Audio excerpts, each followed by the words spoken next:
सरकार की कहाँ चूक है? सरकार ने तो ये भारत के अंदर शांति, एक कहते हैं विपक्ष ज्यादा उछल रहा है, उसके लिए दो शब्द बोले। आप बताओ, भारत के अंदर ही भारत की बेटियां अगर पाकिस्तान में जाकर के शादियां करेंगी, बच्चे यहाँ पैदा करेंगी, कल को अगर भारत पाकिस्तान पे कोई हमला करता है तो वो अपने शोहर को बचाने के लिए उतरेंगी या भारत का पक्ष लेंगी? आप बताइए, वो अपने बच्चों के बाप को बचाने के लिए उतरेंगे या भारत का पक्ष लेंगी? आज जो कश्मीर के अंदर आतंकवादी हमला हुआ, जब मोदी सरकार ने राष्ट्रपति शासन लगाया हुआ था, उन्हें पता था कश्मीर की स्थिति अभी ठीक नहीं है, राष्ट्रपति शासन को बढ़ाया जा रहा था, तो कौन सा विपक्ष था जो सुप्रीम कोर्ट गया था इलेक्शन के लिए? किसने कहा था लोकतंत्र की हत्या हो गई? किसने कहा संविधान खतरे के अंदर है? किसने कहा ईडी सीबीआई सब बिक चुका है? किसने देश का माहौल खराब किया? और जब वहां पर इलेक्शन हुआ, सरकार चुन के आती है, उसके 2 महीने बाद ही ये कांड हो जाता है। वहां पर हिंदुओं को चुन चुन कर धर्म पूछ के मारा जाता है। ला इलाहा इल्लल्लाह मोहम्मद रसूलुल्लाह अगर आप बोल पाओगे तो आपका जीवन बख्शा जाएगा, नहीं तो आपके सिर के ऊपर गोली मार दी जाएगी। आप बताइए, ये देश इससे चलेगा? और जब भारत सरकार ऐसे लोगों के ऊपर कार्रवाई करती है तो बोला जाता है मुस्लिमों को प्रताड़ित किया जा रहा है। 2014 कहाँ कार्रवाई हो रहा है? 10 दिन हो गया, अब तक कोई कार्रवाई हुआ ही नहीं। इनसे पूछिए, इनकी दादी ने बांग्लादेश जो बांटा था, क्या 2 दिन में बांट दिया था?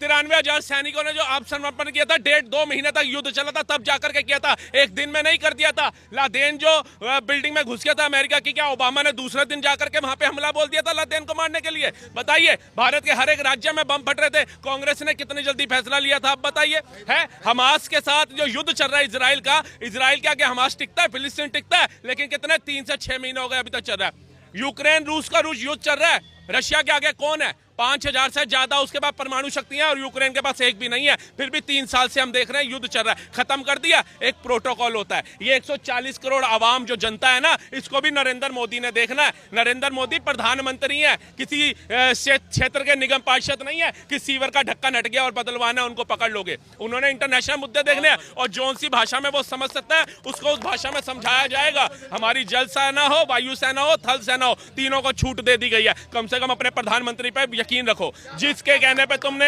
अग्निवीर योजना का बहिष्कार करना शुरू कर दिया था ना, आज जाकर के पूछना उन माँ बाप से, मुर्शिदाबाद के अंदर जो है वो सोच रहे होंगे कि हमारे घर में शायद अग्निवीर का जवान होता तो हमें पलायन ना करना पड़ता। वो 26 लोग जो मारे गए, उनमें अगर 2-4 भी अग्निवीर के जवान होते तो शायद 26 लोगों की शहादत नहीं होती। वो 26 में से 4-5 अग्निवीर के जवान, उनको जवाब देना ज्यादा सक्षम समझते। किन्होंने विरोध किया? हर एक चीज का विरोध विपक्ष करता है भारत के अंदर। है नोटबंदी हुई, कह रहे उससे भारत का क्या फायदा हुआ? जो नकली करेंसी पाकिस्तान छाप रहा था, कंगाल हुआ नहीं हुआ? ये तो कहते हैं हमारे घर में बच्चा हो गया, उसको नवरत्न तेल लगाओ और दौड़ना शुरू करा दो। क्या बच्चा पैदा होता ही दौड़ने लग जाता है? योजना कोई भी आए, इनको उसी समय पहले उसका उपाय चाहिए कि इसका फायदा क्या होगा। एकदम तुम्हारे सामने सारे पत्ते खोल दे। अब सेना ने क्या वहां पर करना है, कार्रवाई करनी है पाकिस्तान के ऊपर, ये तुम्हें बताएं? तुम इतना कैपेबल हो, डिजर्व करते हो, तुम्हारे आगे ये बात खोली जाए? तुम तो भारत के ही गद्दार होकर के अमेरिका जाकर के बोलते हो हुज भारत माता। भारत माता कौन है? भारत में लोकतंत्र की हत्या हो रही है, भारत में चुनाव सही से नहीं होता, आप तो भारत की बेइज्जती करते हो बाहर जाकर के। आपसे करेंगे? आप नेता विपक्ष कहने लायक है, बैठने योग्य है? आप बताइए। आपकी गाड़ी सीधा उस सैयद शाह के घर जाती है, बाकियों के पास क्यों नहीं जाती? आप बताइए। इन्होंने सारे पूरे भारत में बता दिया 27 लोगों की जो निर्मम हत्या हुई, उसमें एक मुसलमान था, लेकिन वो 26 जो मरे उनमें से किसी का नाम पूछ के बताइए क्या नाम था? जिस बहन का हाथ की मेहंदी का रंग हल्का नहीं हुआ, उसका सिंदूर उतर गया, कभी पूछिए उसके घर वाले का क्या नाम था? उनके घर वालों से मिलने गए तो थे राहुल? कब गए?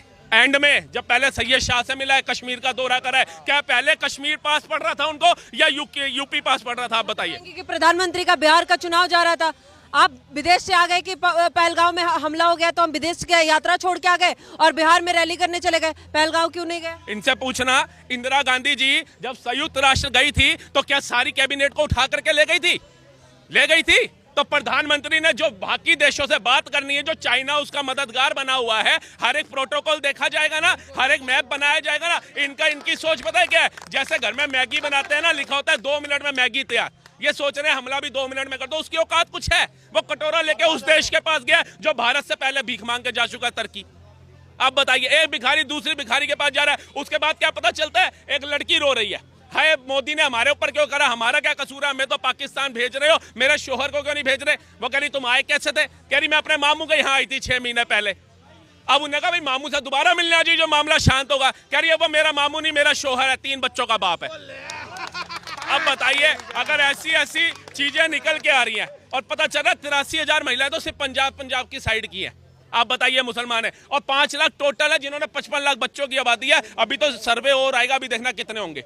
आप ये सोचिए कि हम भारत में खुद स्लीपर सेल्स को बुला रहे हैं कि आओ आप भारत में रहो। आप बताओ इंडिया गेट के पास कितनी पुलिस और फोर्स तैनात रहती है, आगरा में कितनी रहती है, फलानी जगह कितनी रहती है, उस जगह पे पुलिस और फोर्स की कितनी चहल पहल थी। अब जो चश्मदीद है उनके बयान सुनिए। अब उनके घर में जैसे 13वीं हो गई, 10वीं हो गई, फूल वो विसर्जित कर आए गंगा जी में। अब उनका जो दिल है ना वो बारह कह रहे हैं, घोड़े वाले जबरदस्ती कह रहे थे हमें चलो ऊपर ऊपर चलो। और आपकी फैमिली के मेंबर्स पूछे थे, जिसके मेंबर ज्यादा थे उन्हें लेके जाया जा रहा था। ये कहीं ना कहीं जो डंकियां निकल रही हैं इनके घरों के अंदर, जो तिजोरियां बना रखी है इतनी बड़ी बड़ी आतंकवादियों को बिठाने के लिए, हम कैसे कहें कि भैया इन्होंने विश्वासघात नहीं किया हमारे देश के साथ, हमारी सेना के साथ विश्वासघात नहीं किया। और दूसरी बात है, इनमें से ज्यादातर लोग आकर के डंके की चोटें बोलते हैं। कश्मीर को हम भारत का हिस्सा नहीं मानते थे, कश्मीर बनेगा पाकिस्तान बोलते हैं। और आज भी वीडियो आ रही है, इतना बड़ा हादसा होने के बाद, इतनी बड़ी कायराना हरकत करने के बाद भी वहां के लोग कह रहे हैं ना कि भैया इसमें इंडिया का ही हाथों का पाकिस्तान का नहीं हो सकता, पाकिस्तान के झंडे इसी देश में हटाए जा रहे हैं ना।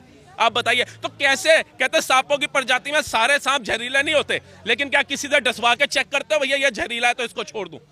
तो शक ये लोग खुद पैदा करते हैं। फिर ये कहते हैं मोदी योगी आ गए तो हिंदू मुस्लिम हो रहा है। उन्होंने कहा आप अपने घर में आतंकवादियों को पनाह दो। वो वैष्णो देवी जा रही बस को जिसने हमला किया, उस आतंकवादी को कश्मीरी मुस्लिम ने ही पनाह दी थी ना। आप बताइए शक क्यों नहीं पैदा होगा? है मतलब तुम दुकान बदल के भी, नाम बदल के भी दुकान चलाओ तो वो ठीक है, और वो धर्म पूछ के मारे तो गलत हो गया। ये कहां लिखा है? पीओके में लगभग 10 मदरसों को बंद कर दिया गया, 10 दिनों तक बंद करने का ऐलान किया गया वहाँ पे मदरसों को। पाकिस्तान के अंदर खौफ तो हो गया है, बावजूद इसके ऐसी गिद्दर भपकी दे रहे हैं कि हम वार के लिए तैयार है, परमाणु बम की धमकी दे रहा है लगातार। अरे उससे बोल, जो तू बम की धमकी दे रहा है वो हमारे यहाँ बच्चे दिवाली में फोड़ लेते हैं। तू इन बम की धमकी मत दे, जो उड़ता तेरे ही एक शहर से, लाहौर से तो रावलपिंडी में जाके फट जाता है। उसकी 200 किलोमीटर से ऊपर रेंज नहीं है। यहाँ पे अग्निवनी अगर भारत ने फेंक दी ना तेरे ऊपर तो पाकिस्तान नक्शे से गायब हो जाएगा। अटल जी की लगता है इसको बात दोबारा दोहरानी पड़ेगी, सोशल मीडिया पे वायरल करनी पड़ेगी कि हमारी भूमि का इतना सा टुकड़ा गंवाना मंजूर है, लेकिन अगले दिन का सूरज पाकिस्तान नहीं देखेगा। ये घबराया है ना, इसका वो मुनीर है जो सेना का चीफ, कहाँ लापता है, पहले फैमिली भेजी अब खुद गायब हो गया। जिसकी सेना का चीफ डर के भाग गया, अभी तो भारत ने कुछ की नहीं कार्रवाई। जिसके वहां के नुमाइंदे जो हैं, जो सेना के अधिकारी हैं, वो रिजाइन दे रहे हैं, कह रहे हैं हमारा इस्तीफा ले लो, हमें अपने बच्चे देखने हैं। वो करेगा भारत से। और मैं तो कहता हूँ भारत को जब तक आप एक मैप सेट नहीं करते तब तक एक चीज करते रहिए, पानी रोकिए, पानी छोड़िए, इनको डुबा डुबा के मारो, क्योंकि डूबने लायक ही है ये लोग, साफ रहने लायक नहीं है। इसी बहाने नहा धो भी लेंगे।